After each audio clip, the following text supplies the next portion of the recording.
is Hidden Killers Live with Tony Brueski, Stacey Cole, and Todd Michaels. Where is Melodee Buzzard? That is the question that authorities, family, anyone interested in this case are still asking. Ashlee Buzzard, now arrested. It's a case that really, when it comes down to it, when you really start to examine what's going on here, it's a mental health crisis. One with legs, one with a driver's license, one with agency to move and to explore the crisis as if it were reality. That's what we're going to be exploring here. Shavaun Scott, psychotherapist and author, joining us to break down this case. I'm trying to grab your book over here so I can hold it up. Here we go.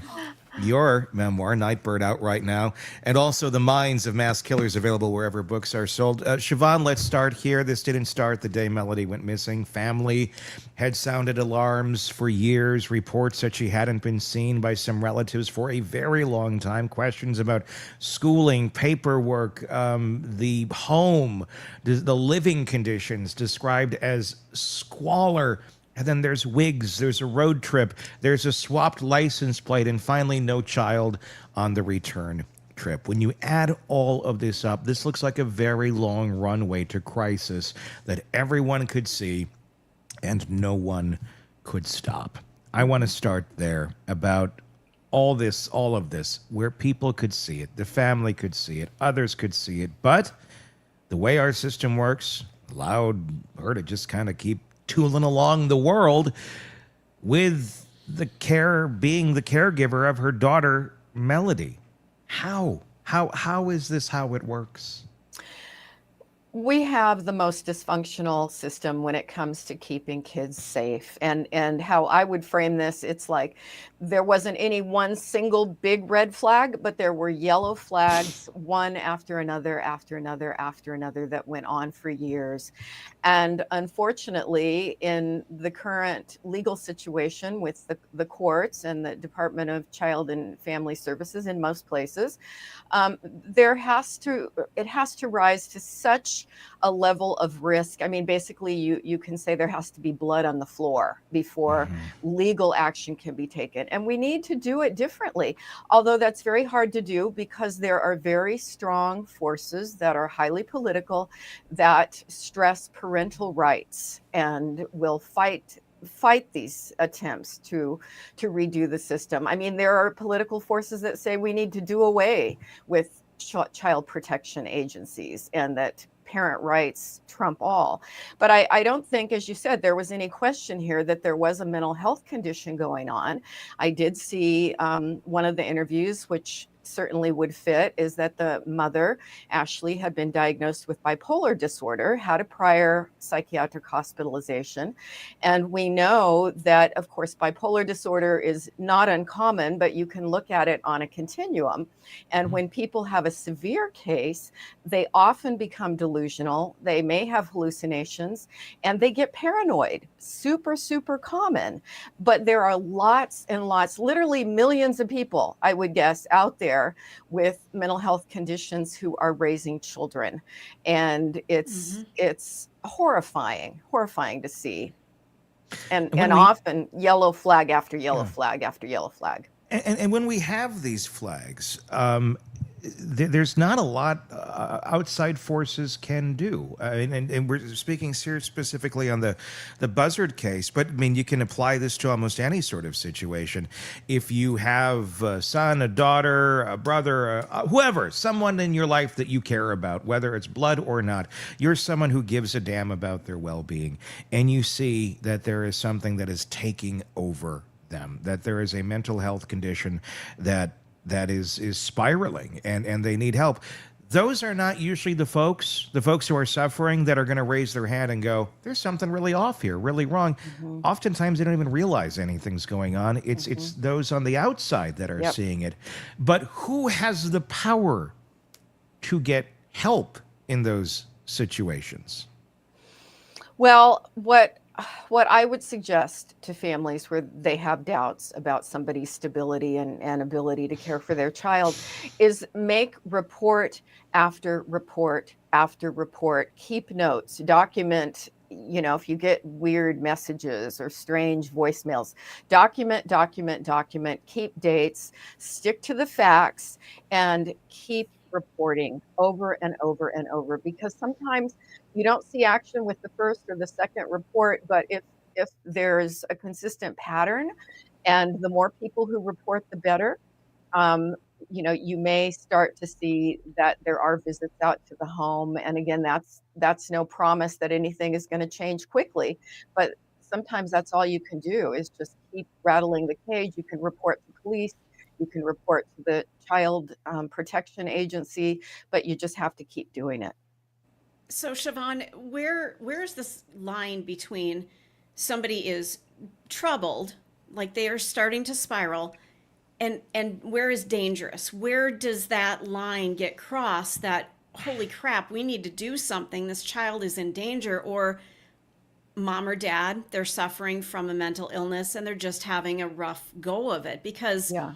the state of the world is such that you're going to have some difficult days. That's just how it goes. But when do they cross over to, we need to do something now? A huge gray area there, right? And I think legally, I don't agree with this, but I think legally the risk has to be current, demonstrable, and basically the child is neglected, abused, or not having their basic needs for food and shelter met, and it has to be so extreme that the child is at imminent risk. And how is that going to be determined? I've seen families in the community mental health system where the parents were homeless, living in a tent, and reports had been made that the child was not sufficiently sheltered, but when it was investigated, it didn't meet the bar for any kind of immediate action. And then even if it does get to a judge, the priority of the court pretty uniformly is to come up with a reunification plan or a safety plan in order to keep the family together. And keeping the family together seems to be a higher priority than keeping children safe and in a home where they're well cared for. So it's a huge gray area, and yeah, courts can't remove kids due to a parental eccentric behaviors or even hallucinations, as long as the kids are fed, sheltered, and their very basic needs are met. Nothing changes. And that's where I think we just have to keep speaking out about it, and relatives who are seeing these things, they just have to keep calling. Who's making the judgment call on whether this is a safe place for the kids, and what sort of qualifications do they have to be making these judgment calls? Because we see this far too often where, well, someone did visit and they thought, well, this is still satisfactory enough to keep the kids there. Yeah, I've never been a child welfare employee or a social worker in that capacity, but I think they have a checklist and a scoring system. And this has ultimately been something that's put together by states and local counties. And so you find it can be somewhat different in every locale, which again is a problem. You don't have consistency from one community to another. And so a parent that may be flagged in one county can move across, move literally across the street and now be under the radar again in a different location. But ultimately, if a case gets in front of a judge, it would be the judge's call. And judges typically will go for a family safety plan or reunification plan, and the Department of Children's Services is in charge of coming up with that plan. So it's all done according to a checklist, and it may be everything that the social workers would like to see something change and want to see something happen. And as I've mentioned before, I have had a lot of those folks come to therapy in distress over their inability to see movement, in the court system. Wow. Ultimately, you hope that someone who is in that position as a CPS worker, or whatever capacity, whatever title it may be in whatever state, that the interest is that of the welfare of the children. Yeah.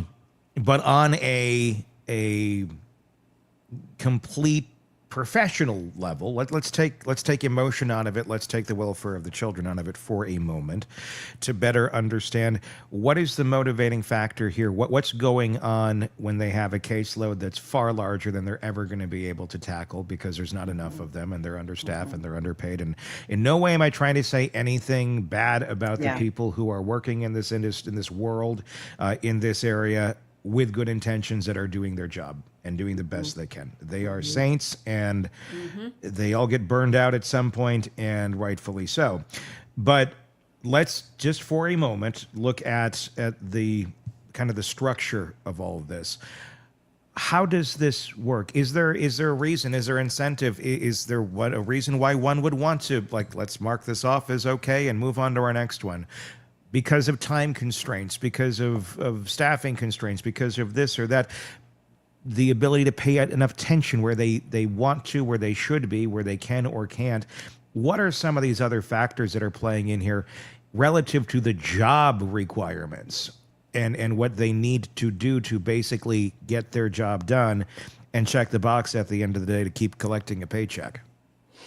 Yeah, I think it's just built into the structure of the system. You nailed it with there aren't enough social workers to keep up. And there have been cases, fortunately rare, but there have been cases where there was a bad outcome. A child died.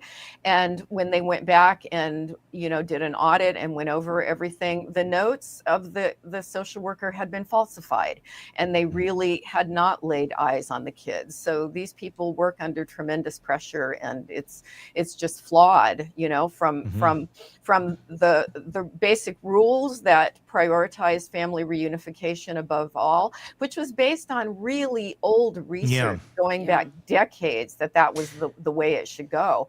And we I want to talk about that. Yeah, I want to talk about that specifically, of the family reunification, because in some cases, does it make sense? Sure. In many, I don't know. I'm just basing on my experience, what I've seen with school systems, with people, with kids, and some families. I don't know. I would venture to say more than not, there shouldn't be any sort of reunification, because that's where the problem started to begin with. And if we're looking at patterns of behavior of people tend to have patterns of behavior, and they tend to keep doing the same stupid shit over and over and over. And the system doesn't seem to account for any of that when it comes to family reunification. So let's go way back. Why was this the best idea at some point in time, and why does it not make any sense today? Yeah, I believe it goes back to research that was done in the 70s, and there was one study that I don't think was a well done study, but somebody, got this into the legislative system, that children did better in being reunified with their families than they did in foster care. And society, I have to say, I think it's deteriorated a lot since then. We've got way more people with drug problems that have left them impaired. That is just a huge problem. And what we talked a few weeks ago about the date, I believe it was in the 1920s, that we didn't even have laws in this country about child abuse that people could be prosecuted, And so the very first case that was prosecuted was in New York, a child abuse case, and they had to prosecute it under a cruelty to animals law, because we didn't have any laws about cruelty to children being a crime. So we're way out of reality here with, even having judges that have adequate training in child development and what kids need and the impact of bouncing around. There are laws now that kids, if they've been in foster care for X number of years, I don't remember how long it is, 2 or 3 years or something like that, that they do need to look at terminating parental rights. But that's fairly new. And, so that is a change, but we need to do a lot more. And yeah, you're right. It's like, as I say, yellow flag after yellow flag after yellow flag. There's a pattern here.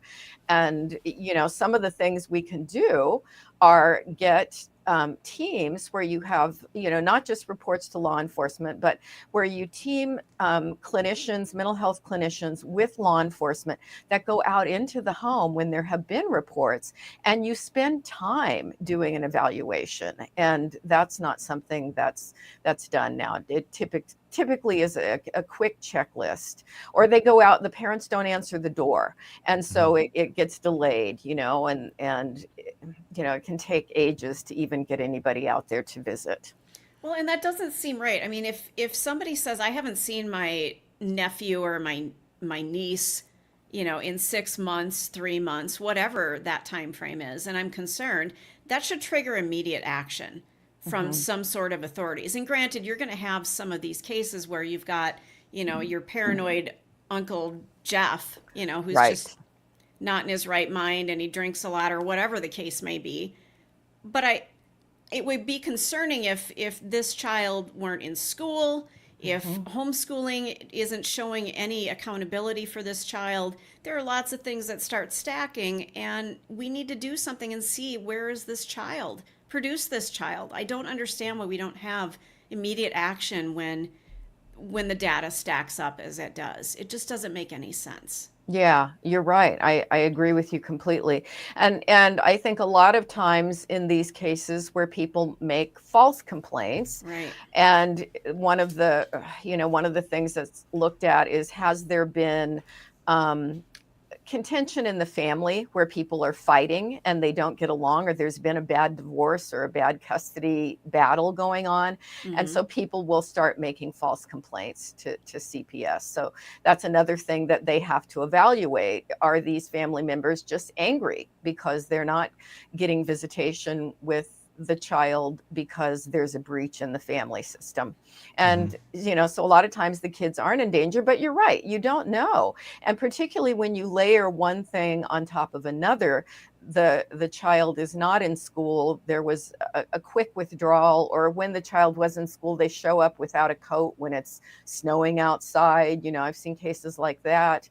I've seen cases where the school janitor bought a child a coat because they were so worried about the child, and they couldn't get anybody to take action because the kid would show up cold. So, well, what are we, I mean, at the end of the day, look, you're either going to have common sense on how to raise a child or you're not. And having a CPS worker come over there and scold you and go through their checklist and say you're failing isn't going to magically make them a better parent. No. But that seems to be how we think it's going to work. And we don't do anything about it. We're like, well, let's wait till it gets even worse, and then maybe we can take the kids away. Yeah. Till then, we're going to write you up. We're going to say, you need to change this. So the next time we come around, and if they don't, they don't, and they won't, and most times they don't, because they're not capable. Right. And that seems to be a thing that, again, this is a word a lot of people don't like to use because people would rather go with hopeful language. I'm just being real. Some people are not capable of certain shit, and that may be some very basic things. And if we can recognize that they're just not capable, they're not, if they're too stupid to put a coat on their child, if they can't figure out how to crack an egg and make them food, they're not capable of caring for a child. There's many, many ways you can care for a child with very, very little income. There are. Yeah. But you have to be intelligent enough to figure out how to do that. And if these people clearly are struggling and taking care of themselves, why the hell are we sitting here thinking, oh yeah, you can certainly take care of these 5 that you shit out? Yeah, no, that's a real problem. And often the folks with the least capacity to care for their kids are the ones that have the most kids. They have a lot of children. Yeah. And that's showing impaired judgment. That's showing a likely mental health problem or an addiction problem. And sending them to 6 sessions of a parenting class it's not going to change that they, as you say, they don't have the capacity. Again, though, Boy, I'm playing devil's advocate here because I sit here as somebody who chose not to have children, intentionally did not want to have children. But aren't we taking away people's ability to, I hate saying it, but isn't it their right to have children if they want to? I mean. No. Okay, well, but how do you stop them? Not if you can't care for the kid, no. But how do you know if you can't care for them? they're struggling, if they're barely able to eat, they're not getting nutrition, they're not being cared for by societal standards. It's not your right just to keep. It's like having a prisoner at that point. But the way our system works, it does tend to work more like, yes, this is your right. Yeah. Well, and that's kind of what I'm getting at. Believe me, I feel like we should limit who can have kids. Oh, I really agree. do. Yeah. But, I'm sitting back going, well, I'm sure there's somebody out there saying, well, wait a minute, you can't take away people's rights to have children if they want it. No, you can't do that, but you can take away the children if you're not going to take care of them. The same way they can take away a pet. Yeah. So. Yeah, but we live in a country based upon the rights of the individual, and that seems to be, when the legal system, when laws are created, the rights of the individual come first in everything. It's just like people have the right to be mentally ill on the street and eat out. I was told that in one of the agencies when I was trying to do a adult protective services report because a guy who was severely mentally ill was eating out of trash cans. Okay. Garbage dumps outside of restaurants. And it was just horrifying to me. And I said, can't he be taken in for a 5150? It was the law in California where you're placed on a 72-hour hold, evaluated, try to get him into treatment. We live in a country where I was told by a county attorney, the law says we live in a country where you are free to be crazy on the street and eat out of garbage cans if that's your choice. And, if that were my relative, I would want to be rescuing them from that. And we do these things that we think are all about individual rights, but there's a lack of compassion. And it doesn't sound very wise. So, I vote for Tony for president. Rights aren't rights when they're hurting people. That's not a right. That no longer is a right. And that's the insane part of all of this. Well, answer me this. I want to ask about the parenting classes where, okay, we're going to send you to the parenting class. Tell me, honestly, in your experience, how often do folks go to these parenting classes and come out different people? Yeah, they don't come out different people. They don't. They get a certificate. They get a certificate to put on their dirty refrigerator. Yeah, and they may learn the jargon that they're supposed to say. I would support my child's self-esteem. What does that mean? How do you do that? And I've asked parents those questions after parenting classes.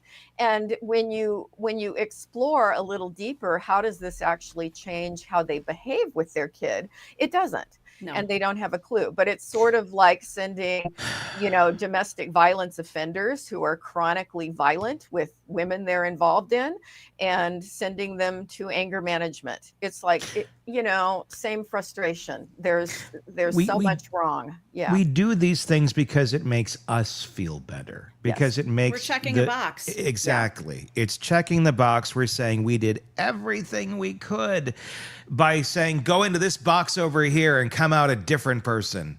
Yeah. Shake the box up. Still actually more damage. They just have more skills on how to work the system at the end of the day. And we expect different results, and we've done it forever. Yeah. Why do you think we can't get reform in these areas? Why is it that this, I keep saying it, I would think this would be a big ballot issue, that if somebody were to campaign on this, people would be like, oh my God, this is horrible. Yes, we need to reform this, but we never see it happen. It's always some other one-off that gets people enraged on something that affects a minute portion of the population. This is big. This is tons and tons. This is the future generations here and a huge chunk of it. And we're just like, good luck. Why, in your opinion, do you think it is that we never see any sort of reforms on this come to light and it just kind of sits status quo? I think there's just a huge social denial. People don't like to think about it. They skip over the awful stories in the news. It's like, oh, that's negative. I don't want to think about it.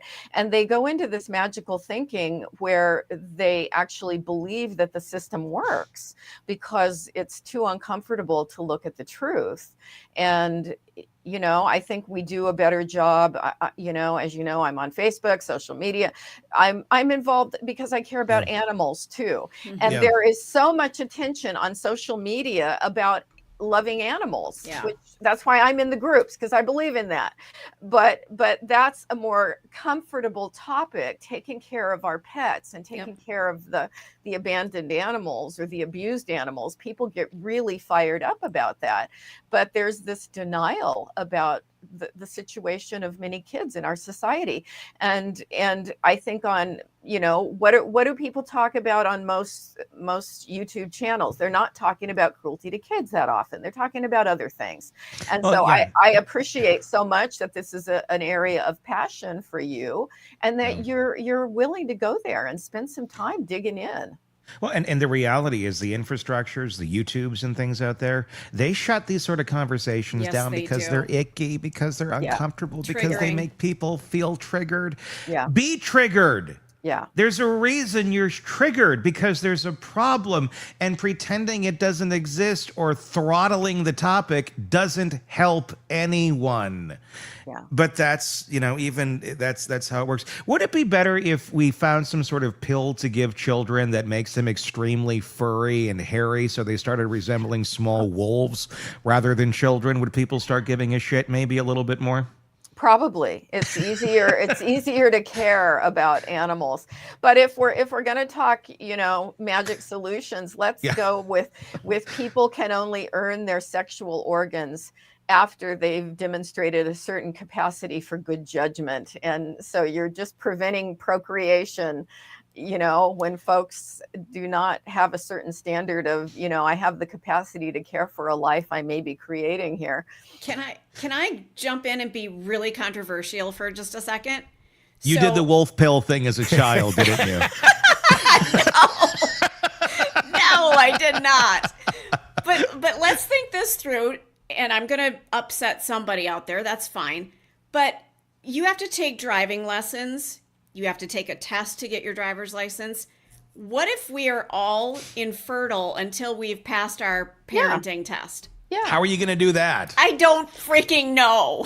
I don't know. I'm just I have no idea. Well, Mormons have magic underwear. I mean, that's worked so well. Are they that wrong at this point? I mean, well, it hasn't worked. They just tend to reproduce a lot of them. And then a few of them end up going off and making other versions of their religion. They all go, that's not like us. Not at all. Us material. Yeah, I know. I think it's kind of interesting. We're talking about the animal kingdom and things like that.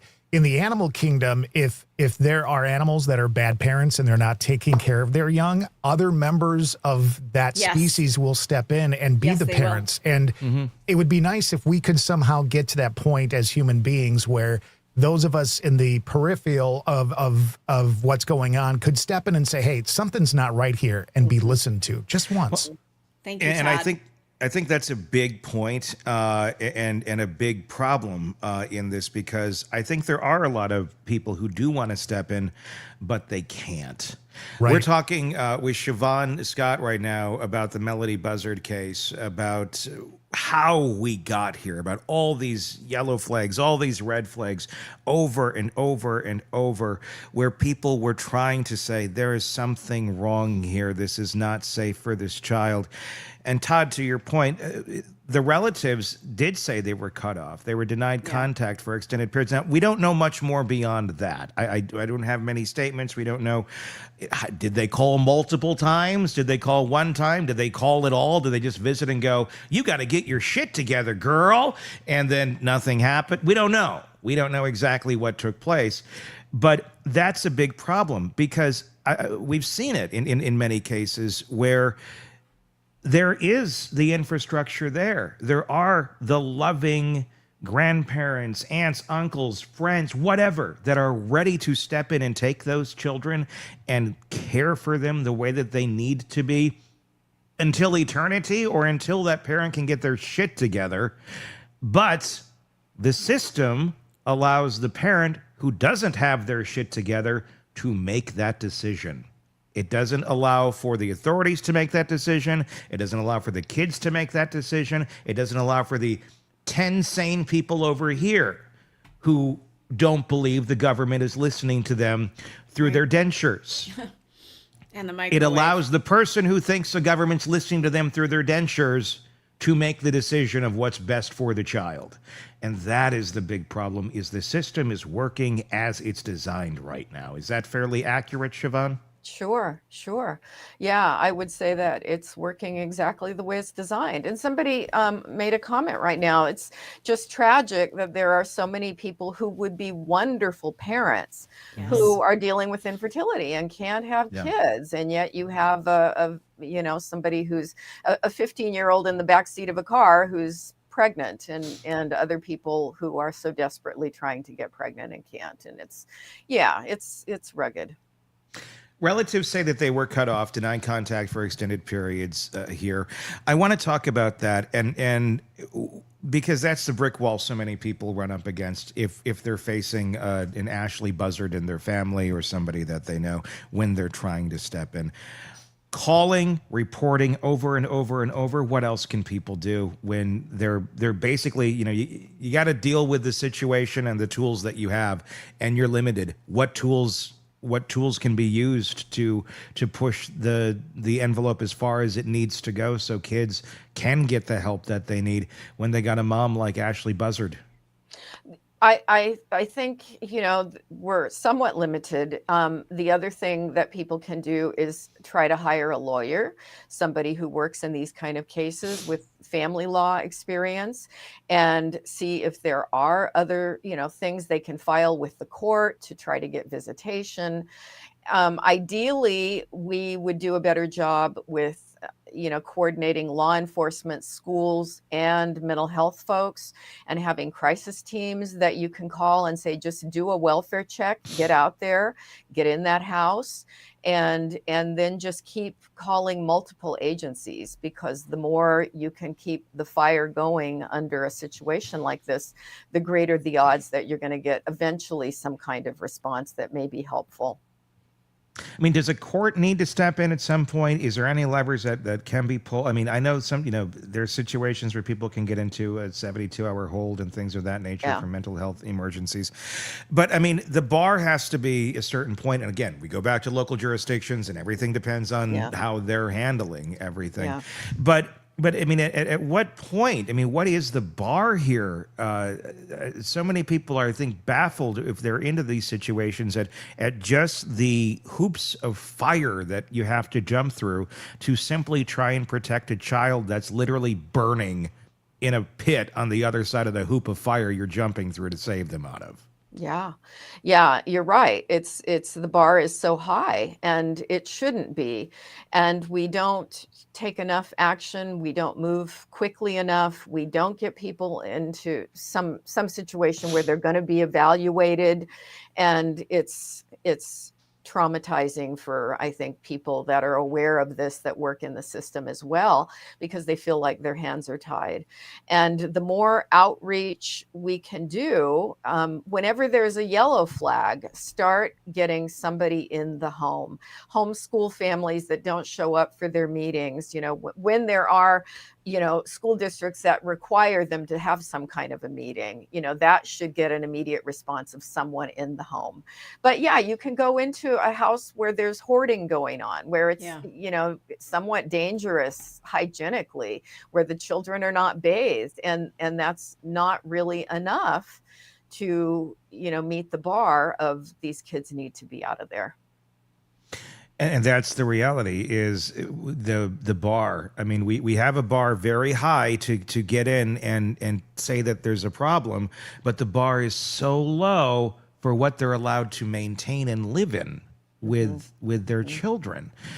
I mean, I'm going to assume it kind of comes down to, at the same point, the people who are making these decisions, the CPS workers going in there, also know, okay, well, what's the lesser of two evils here? Is it keeping the child in this hoarding house where obviously poor decisions are being made and this pile of shit could tip over at any time, possibly kill them?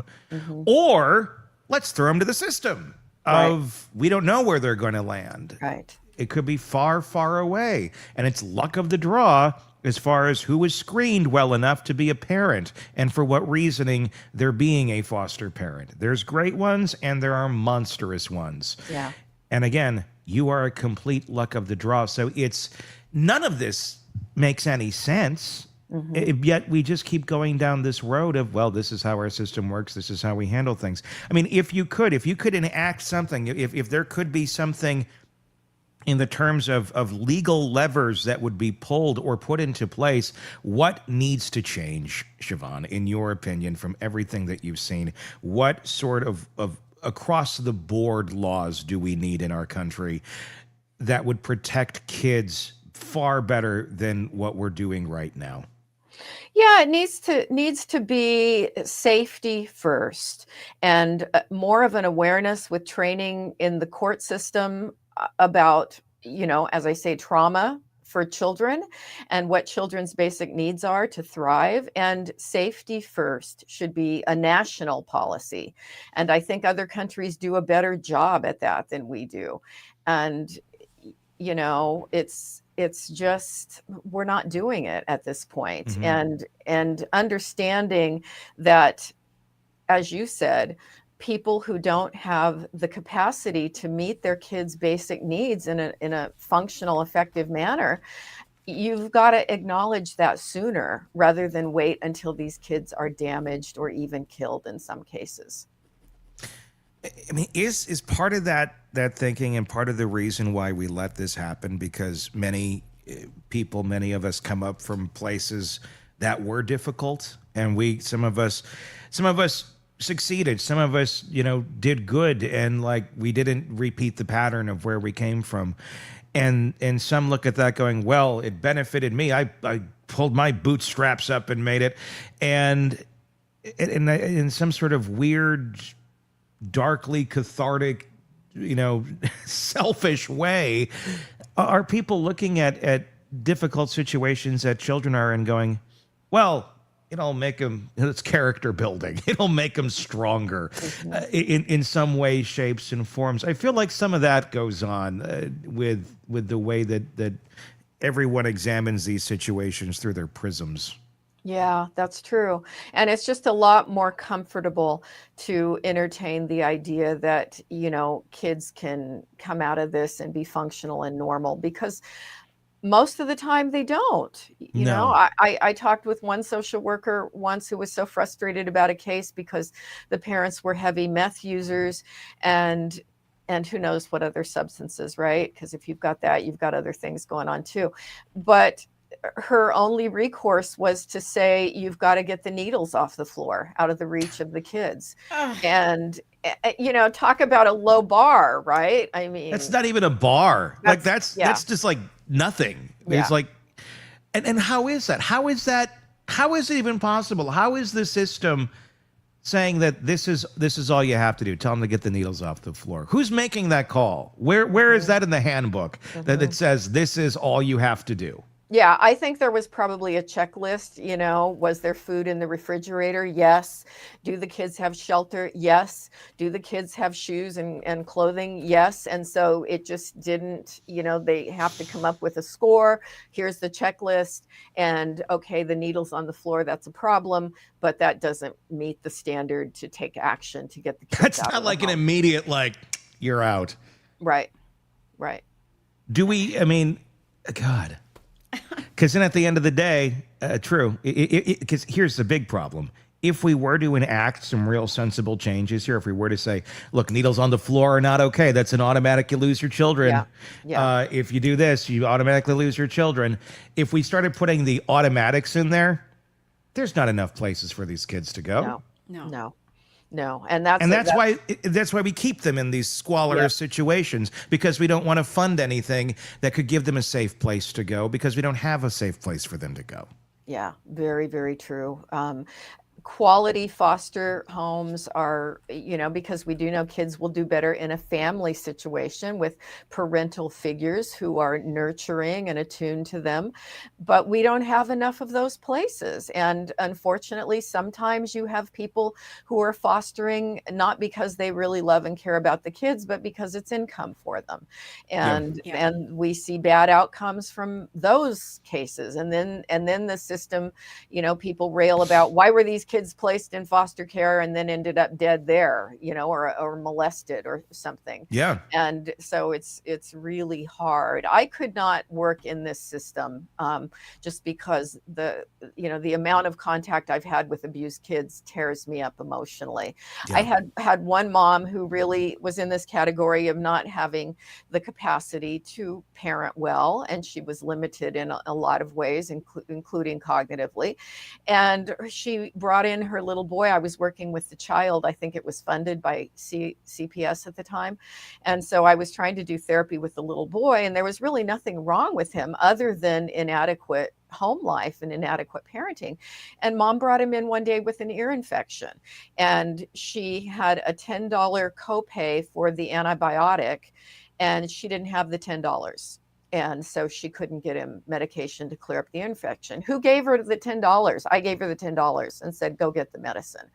And it's just, it's something most people would rather not think about. And the compassion fatigue that will end up being so prevalent with caretakers and people like you in the mental health system, in the, medicinal, medicinal, that's not what I meant.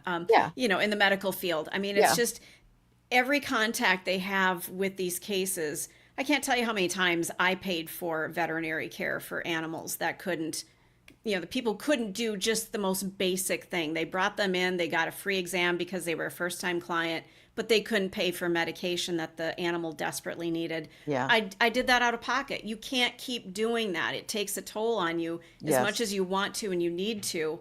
You just can't keep doing it. And our system is not set up for people who can't afford care. Right. And I can totally see you doing that. So bless you. Yeah. I mean, you can't, because you can't rescue people from all of their problems over and over and over. It's just, that's not the solution. The people with the problems need to be fixed. Mm-hmm. I mean, and at the end of the day, take the kids out of it. You have hordes of people that can't manage basic life. Mm-hmm. And that's the reality of it. And they reproduce faster than others.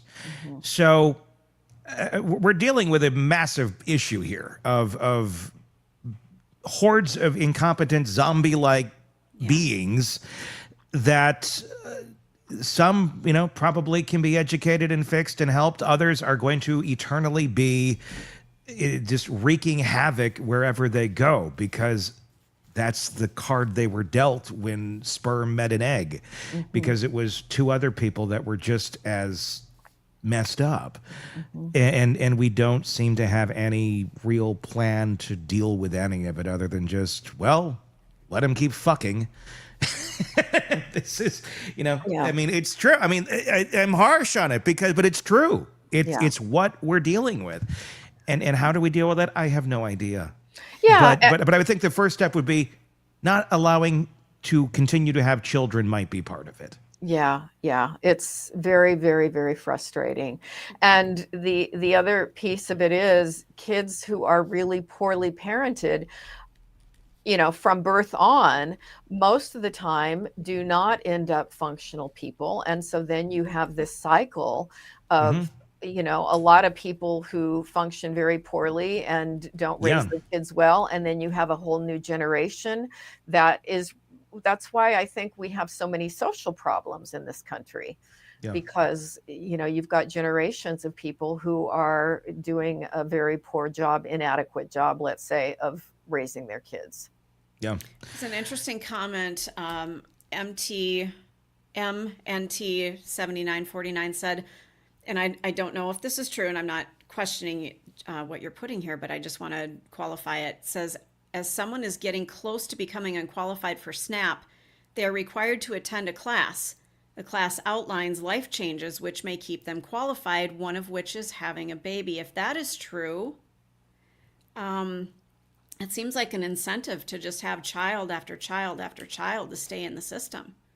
Yeah, we have had a problem in that area. I'm not sure about that particular case with SNAP and if that's true everywhere, but Yeah. it certainly could be. And it used to be that every time a person got pregnant, I remember in high school, I went to a rough high school, and there were girls whose goal, one of my friends, in fact, her life goal was, I'm going to have a baby and then I can get welfare.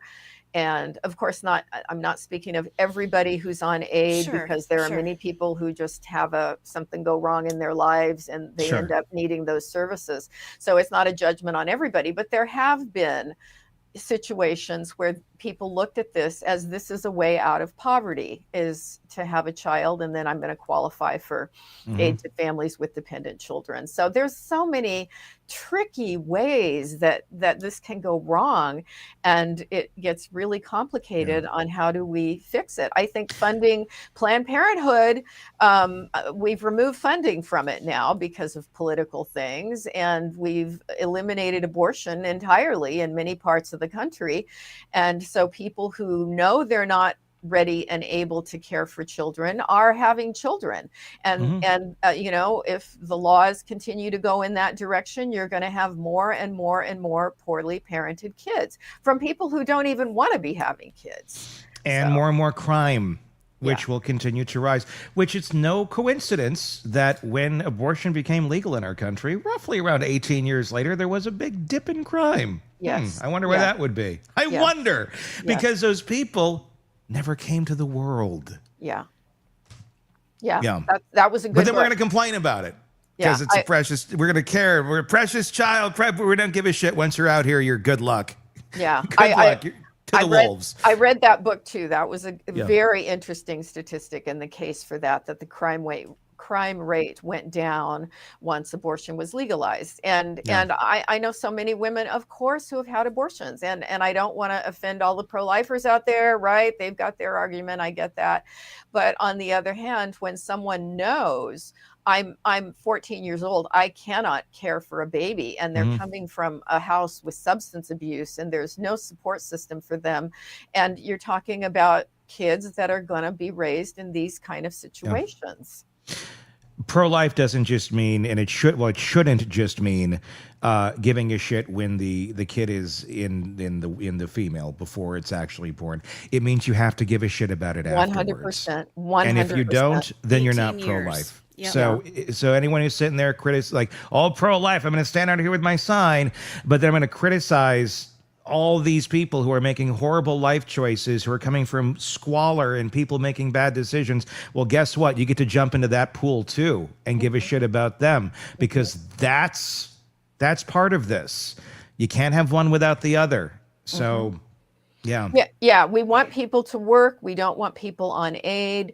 And yet we still want to basically force them to have children that they can't care for, and they can't get jobs, because who can afford $2,000 a month for childcare when you're only earning $1,500 a month to live on in a low paying job?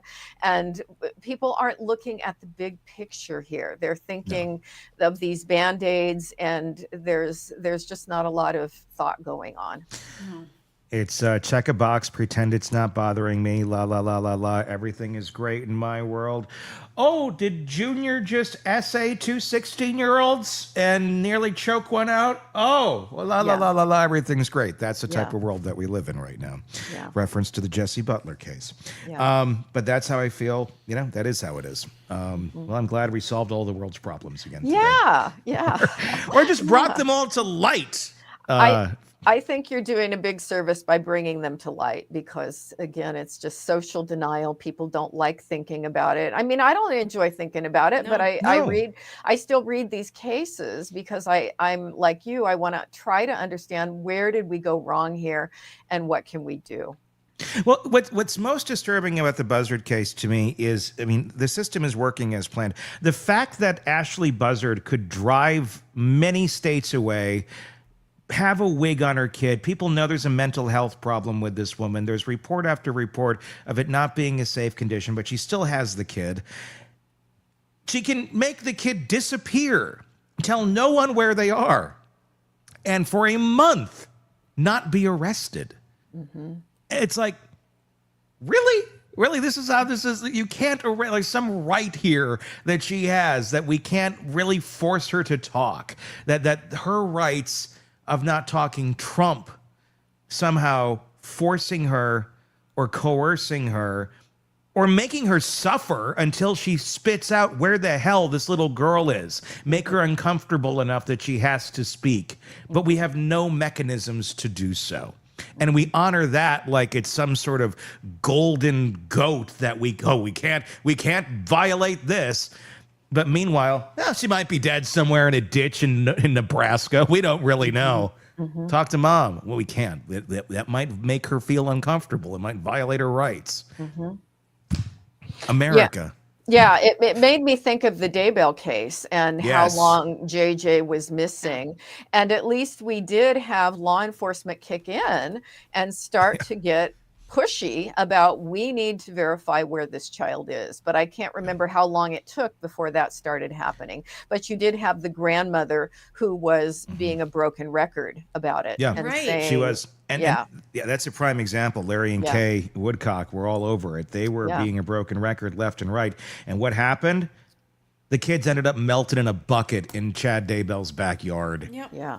And while those two are off in Hawaii playing the ukulele and getting married on Shipwreck Beach. I mean, Maybe there should it's... be a Daybell statute that, you know what, after a certain amount of time, if you haven't produced your child, the Daybell statute kicks in and we go and find your damn kid. Yeah, how about like 5 minutes? Like if the police show up and where are your kids? And the answer is, I'm not telling you or I don't know. Well, then guess what? You're going with us.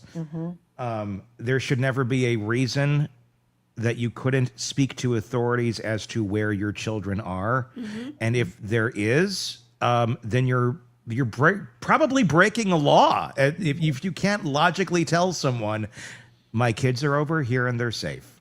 And this is why. I mean, granted, Lori did lie and say that the kids were at Frozen watching the movie. But again, that would require follow-up and the ability to do so. And The again, movie's like 2.5 hours. I mean, so what happened after 2.5 hours? Yeah. nothing. Exactly. It's like, oh, no, they're over here. They're staying with... Then prove it. But then you got the interstate dynamics. We need a national system that does something. Yes. Because right now, it's really easy to hide a kid, lose a kid, steal a kid, sell a kid, do whatever you want with a kid. Because there's not a lot protecting them if you have a nefarious caregiver in charge. Only in America. Let's hear a verse from the Brooks and Dunn song about this shit. I'd love that. Your thoughts in the comments section, everyone. We would love to hear them, and please do share this because I can guarantee the algorithms of YouTube are going to go, this is an icky topic. People don't like to be uncomfortable. So share the shit out of it so people realize, hey, this is actually happening, and maybe things can change. There's a thought. Until next time, for Stacy, Todd, and Shavaun, I'm Tony Brueski. We'll talk again real soon. Want more on this case and others? Then press subscribe now and don't miss a moment of true crime coverage from Tony Brueski and the Hidden Killers podcast.